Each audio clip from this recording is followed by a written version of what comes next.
Hey, welcome in. Today we have a special guest with us, Michael Teslich with Stay Dry Waterproofing. We'll be right back.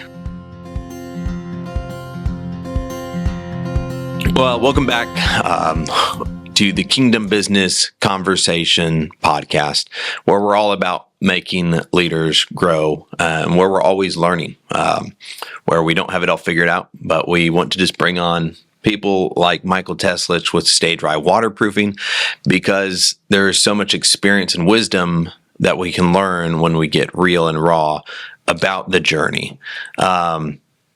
Michael, Mitch, and the president of NANOROOF, Alabama. And really, I'm just sitting here with both these guys right here, right now. And I just wanted to ask you, I guess, share a little bit about the story of, how long you've been in business and why did you get started? Yeah, so I've been in business since 2005, so I guess that's a little over 20 years. 20 years, 7 months, actually, to be exact. On Stay Dry, I actually have a second business, Precision Concrete Construction, that I have a partner with, and I've had that business since 2018, so 7 years. But the biggest thing is, wanted to be my own boss. I wanted to, just go to work for somebody else and make them all the money, which is not a bad thing, but I wanted to kind of do it for myself. And I've always had an entrepreneur, however you say that word. Yeah, I know what you're talking about. Yeah. I always wanted to run a business and do that. So that was just a goal of mine. So, so I dove all in, had an opportunity before me, and I took it and I ran with it and haven't let up since. Okay. Now, was that the start of the Stay Dry side? That's correct. That was the start of that. And that was 20 years ago. Yeah, 20 years ago, 2005. Okay. Yeah. And so now you've been running for 20 years. I mean, that's a lot of time in business, especially a lot of learning lessons that I'm sure you can share with the audience, right? I'm like, that's really what they're wanting to know. It's like, hey, if I was about to be starting a business, what's one piece of advice you would give me? Yeah, so many different ways you can go with this. Just life lessons that if I can go back and do it all again and just say, hey, if I did this right here, what would be the number one thing? And honestly, just do everything by the books. When I first started, try to do, nobody would tell me how to run a business, but they would, I would have to go out there and ask, and everybody runs businesses differently, but to taxes wise, to accounting, to licenses, to cash or not cash, just doing everything by the books. If I can go back and do it all again, I would have 100% done it all by the books. Yeah. No shadiness, legit, everything 100%. And I think it'll be even better than what it is now. Yeah. But there was a lot of hard lessons learned earlier in life, that money spent, and, penalties and different things of just not doing it right, but yeah.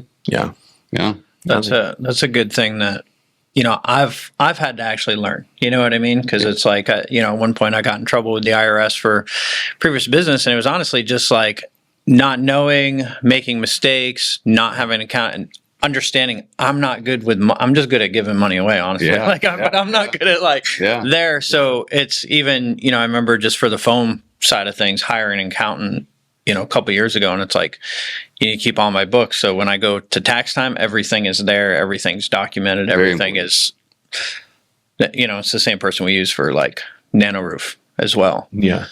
But question I had for you, and again, I'm so thankful that Michael's on here, not only just because of the person you are and your heart and, you guys just with the foster kids and everything, like just you and Amelia, Michael's wife, just amazing people. Yeah. Right.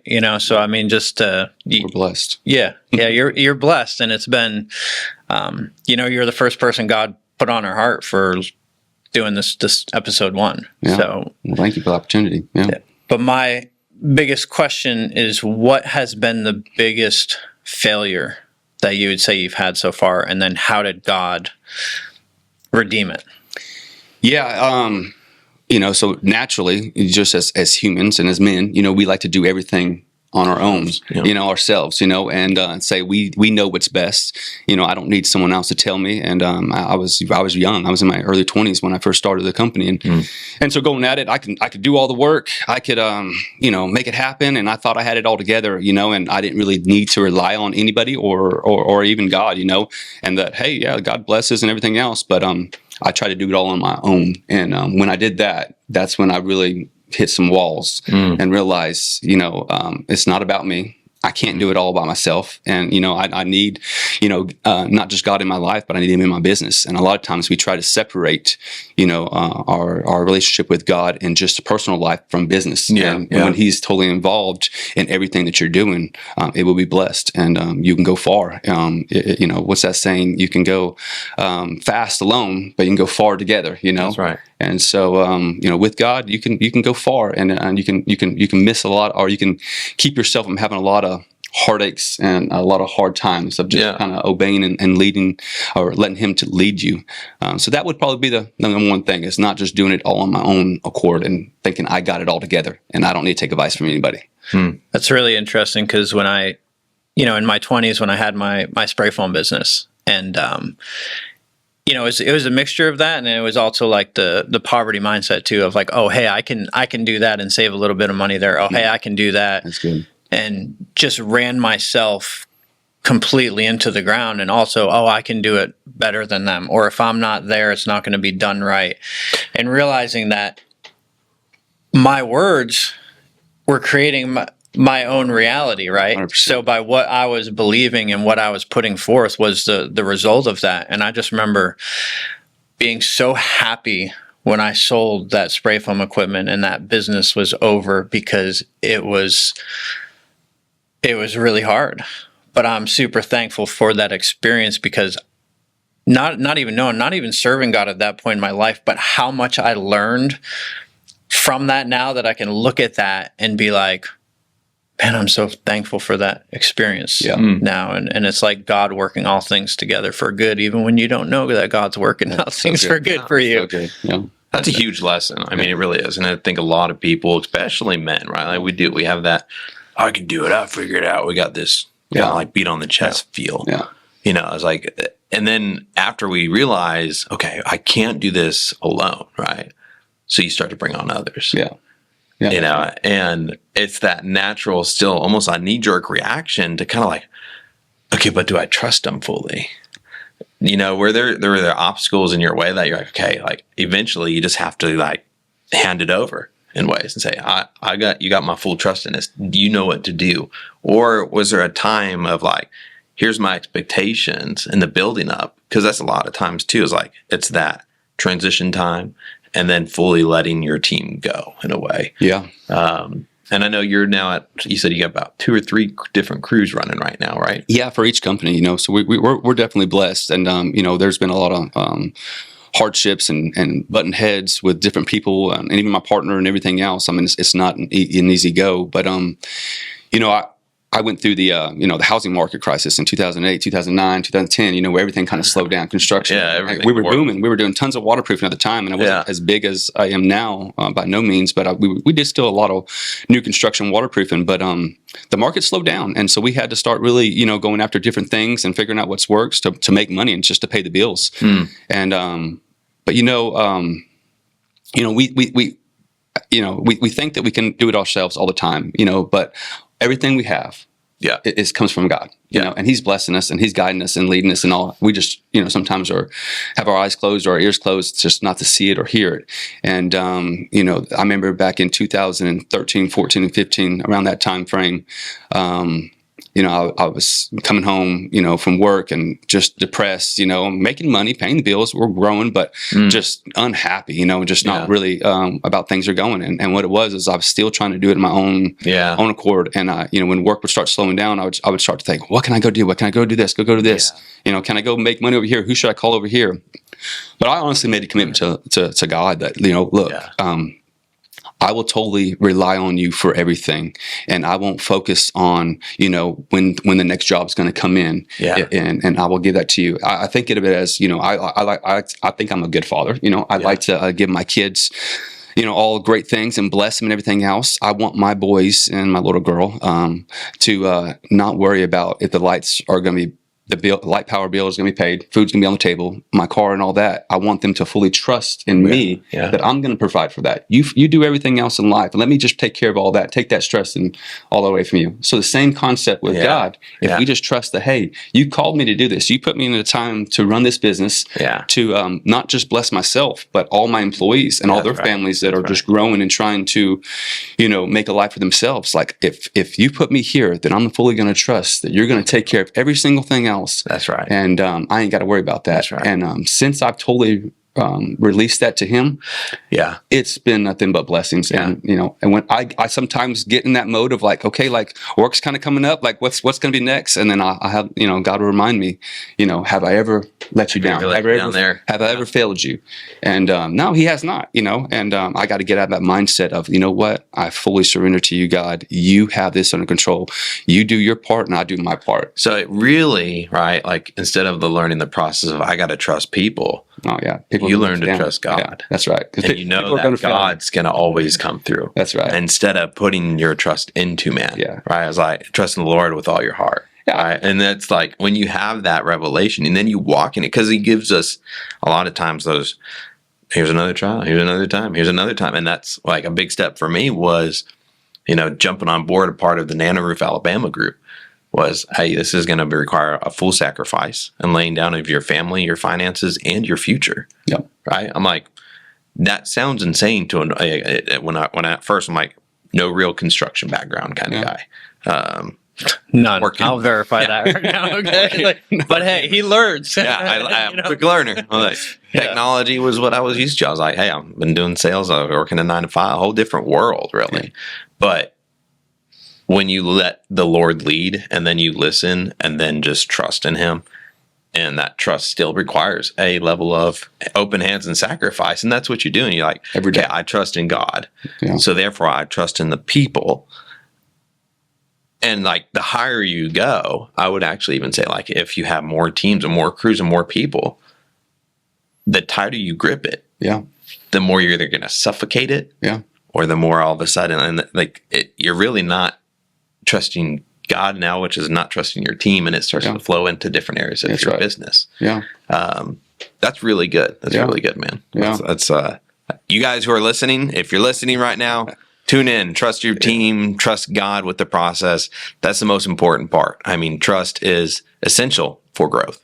So to me, trusting Stephen too. And I've even told him that I trust him enough to make mistakes, because I know sometimes we need to make those mistakes so we learn from those mistakes. I don't know. There's something that about just firsthand experience.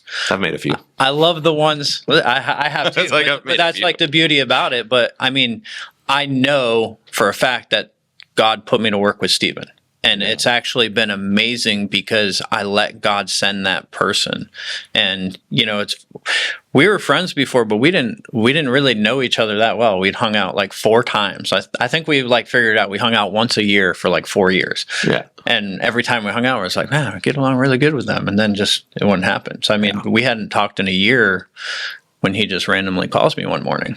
And right in the middle of me starting this business and knowing I need somebody that has his skills, the systems, the structures, the things that I'm not good at. I'm just like, oh, hey, God said do this. All right, let's do it. And here I am in the middle of doing something, and those things are still hard for my wife at times, because she's just like, what's your plan? And I'm like, I don't know.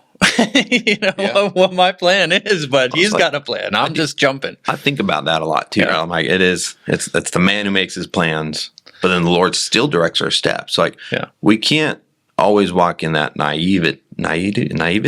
I don't know how to say that word too well. So that area where it's like we're not 100% sure. So, but we do, there's a part of taking and preparation and planning, and then you go, just like we spent time in the back end preparing for what was to come, right? Like we were spending time in preparation. I think about even like we can go to a Bible story here. It was like Noah and the ark, right? He spent time prepping because he knew like what was coming, but he was expecting to be prepared, and he knew that God was going to take care of him in the midst of all of it. No, That's important. Partnerships are challenging.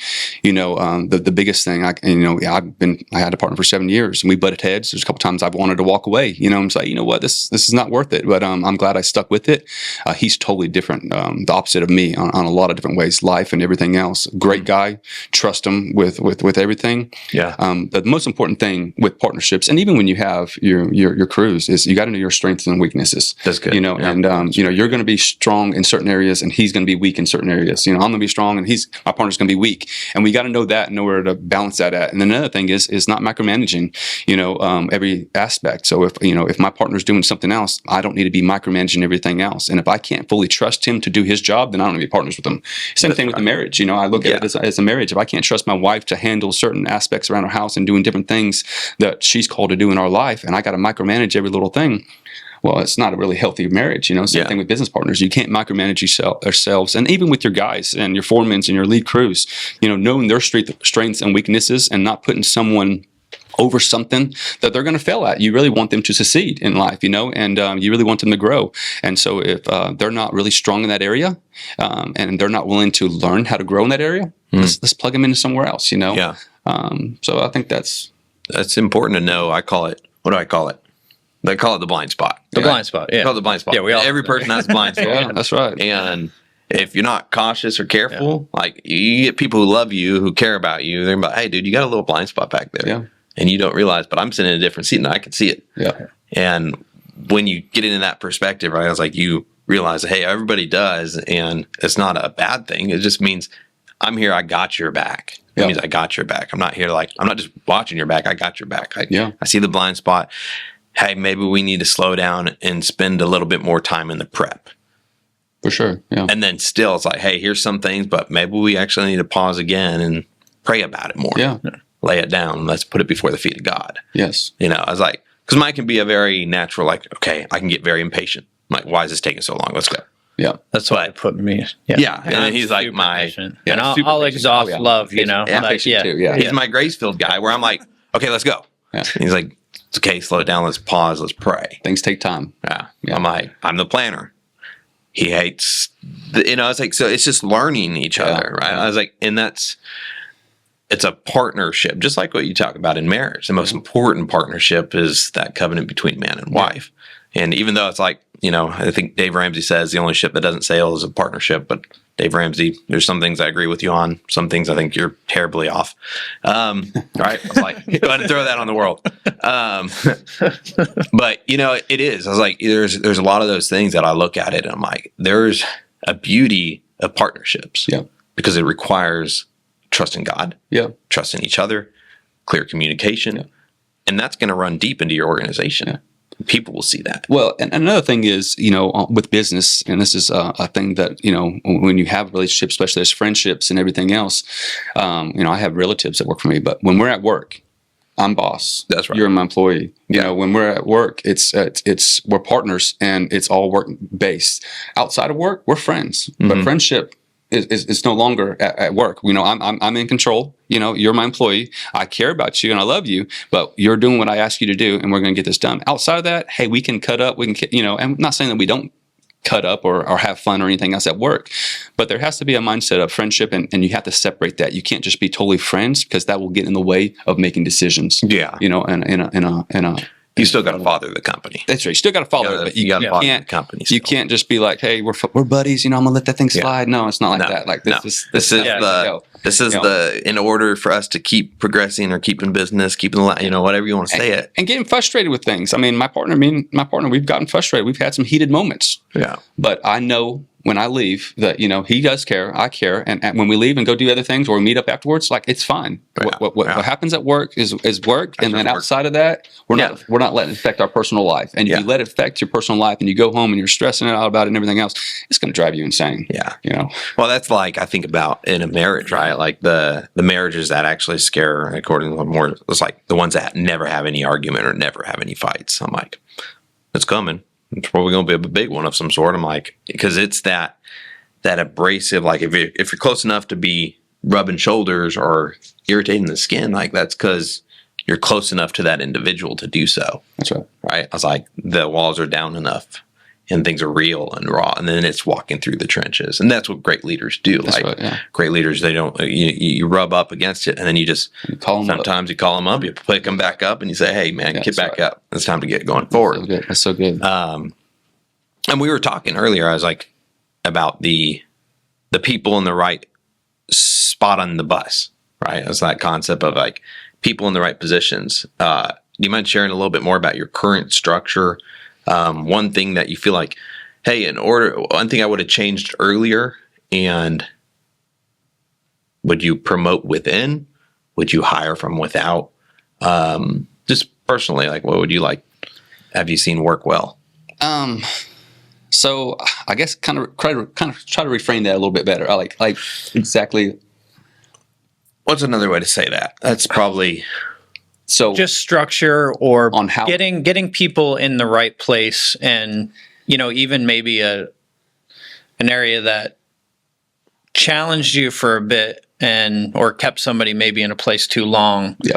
That was harmful. Yeah. Kind of just. I guess, and I'm still working with a lot of that. I mean, I don't have it together. I'll just be honest. I don't have it together by no means. No. It's all a work in progress, and it's daily. I mean, I just had some conversations, and I had let go of a guy that I was really trying to coach last week. It's challenging, but the biggest thing is prolonging. I think those hard conversations. Because nobody likes to go and have a hard conversation, especially with someone you care. You see potential there, and you want to go and say, "Oh man, I got to have this conversation again. How many more times?" And you got to handle it. And sometimes I like to procrastinate and push things off. I'm busy. We got family. I got this job to look at, and this job over here to look at. But the biggest thing, I guess that I've learned and that really helps me grow. So when I first started, it was all about working in the company. I did this. And I was doing every single thing. And I would work on weekends. I would work late at nights. And then starting out, that's what it requires. In order to make the money, this is how I provide for my family. Yeah. This is how I'm paying the bills. I got to do everything I can. And so I've shifted over the last, honestly, couple of years, but really this past year, really hard of working on the company instead of in it. And that's where I can see it really growing and going further and advancing is as working on the company, not so much being out there doing all the work myself and micromanaging this, but trusting people to do it, putting people in the right place, and really sitting back and evaluating, hey, this guy's not really doing good right there. I just made a big, huge change here recently with my waterproofing company on who was spraying, and we evaluated it. The guy that was doing it before, nothing wrong with it at all, but I made some changes with another guy that was kind of with them, and it's moving along and it's flowing a lot better. So looking back and not just being distracted by everything else that's going on, but saying, hey, where can I make some changes? Who can I change up? And what can I do this? And that goes a long ways, It's that perspective of that. Yeah. You call it the 10,000 feet up, right? Of like, because we get busy in the day to day. We got a lot going on. It's right. Small business owner. You got to step back and look at it. You got to step back and say, okay. And again, it was one of like, just pause, get up that 10,000 foot overview of everything that's going on, and then start to realize what maybe does need to change, or a conversation that needs to be had about specific areas. So if not, you're not going to grow. You're just going to, if you're tied into it all the time. I mean, that's been me, and I mean, thankful to be able to actually start a company where I'm not actually, taking money out myself, but besides a very small salary. I think I make like $1 an hour right now. So. but just to be able to actually sit back, God providing the people, and it's, just even him speaking to me, hey, I just want you to father this company. Yeah. And I think that's one thing. It's like, so what is that? So it's filling in needs, right? Mm-hmm. So it's stepping in where you needed to be stepped in. It's having the tough conversations, which I'm a lot like you. I can definitely procrastinate those because they're just not fun to have. No, they're because not. Because when you really care about somebody and you need to confront them, like they're like hard things. But it's funny, the longer you go without having that conversation, the more weighty it becomes on you. And then sometimes it blows up. Yeah, and but it's also, because I'm always and I'm always at this point of like, I want to make sure I exhaust love. Yeah, that's right. You know what I mean? Because love never fails, but at the same time, I understand that like people have to be in a position where they want change, right? And if they don't internally really want change yet, but you could actually be the person that sparks that in them, because you've grown in trust, and they've seen the way that you've loved. that when you go have that hard conversation with them, they'll know, hey, this guy actually really cares about me. And even though that was a really hard conversation, those were some really hard things that I just had to hear. But it doesn't make them any less tough. No, but it also, but they got to want that change, and they got to. I've held on to guys trying to do the whole thing. I love and I honor that, and I think that's a great way of doing it, and that's a wonderful way to run the business and handle all that. But there was guys that I held on for too long, and I was like, this is destroying the company. I mean, just the man and everything else. And like, I've tried everything, and the guy had good intentions. There's a couple of guys that I can think about over the past years that had really great intentions and really tried, and they had always had a good story and, listened to what I was trying to say and all, but it just wasn't. And I was like, and the time I got rid of them, I was like, this is exactly what I should have done this months ago, even maybe a year ago. I held on to them for too long, just trying to, you want to father them, there's a lot of, especially in the construction field, there's a lot of men out there that don't have fathers in their lives, and trying to father them and just coach them and encourage them and everything else and just love on them, and show them the right way. There has to be a point where you can say, okay, enough's enough. Yeah. That's that. I would say it's almost, again, still realizing you're running a business, right? I was like, where you have to be like, I'm not a charity. Father, and then switching that father to the boss hat. Yeah. I was like, we talk about it in the business world a lot, right? Because like you got to wear a lot of different hats. Keep going. Hey, I'm a consultant. Today I am the project manager. Tomorrow I'm the administrative office. Next day I'm in systems. It's and sometimes you're the laborer. You're out there, right? I was like, I'm picking up trash one day. Like, what am I doing? Like, but it's the joys of the journey. I would say it's the joys of the journey and the small business. And anybody who's been out there, like, hey, I'm thinking about starting. Stop waiting. Get started. So what I'm hearing is get started. You got to trust your team. You got to make sure like those hard conversations are had. Yeah. And the longer we wait, the harder they get. Yeah. We're coming up on like 27 minutes here. I want to respect it and try to keep this at under 30 minutes, guys. So maybe one more question if you got it. I do, yeah. So biggest victory in business, like a moment that you were just like, God showed up big for you and just kind of like a big victory for you. Man, I mean, I can't narrow it down just one. Honestly, there's so many over the years that have just been like, yeah, he was all in that. I mean, of course, everybody loves it when you win a big money job. That has a lot of income. Like, oh, wow. Big contract. For that, several times that I mean, just down and knowing that that schedule's coming up. We don't have a whole lot on the schedule, and like what's coming next, and all of a sudden some big jobs come through. Yeah. But honestly, I think here recently, I can say the new hire of a couple guys that I've just brought on, I believe they were God sent. Yeah. I've been praying about, in order to grow, I need a good team around me. I can't just do it with what I got, and just trying to find random guys here and there. And I honestly was not looking at all. Yeah. And these guys reached out to me, both of them, and I took an opportunity of hiring them. And honestly, that was a huge win. Yeah. That was able to take stress level. Yeah. Because I can get all the work falls in, but you just can't get it done without the help, Yeah. And so in order for them to come in and really help me with the company and just really have the desire to grow it, and I shared my heart with how I want it to run and everything else, and they were on board with that. And so I think, that was a big, huge win. That was something that was not in my strength at all. They came my way through God. So yeah. Yeah, that's awesome. Yeah, because I've done that with him and our sales guy Grant, and we got to find people. And I was like, man, just let God send them. It's way better. God send them. The one more thing I can before we end up, that I can say, important. You need to. What is it? And I think it's Luke 16. Being faithful with the little things matters so much. And I think God honors that. The more you're faithful with the small things in life, the things that don't even matter, even if it's making right on this job or making right with this or making right with that person or the equipment you're using or accounting or taxes or licenses, all the small things that nobody else knows that you're doing except you and God. Yeah. Those are matter. And I think once you're faithful with that, the Lord can bless you with much. That's right. You'll be faithful with much, if you're faithful with the small things. That's so important. That's what a great way to end it, because it is about the small things. Yep. And again, the small businesses and the business leaders that are out there.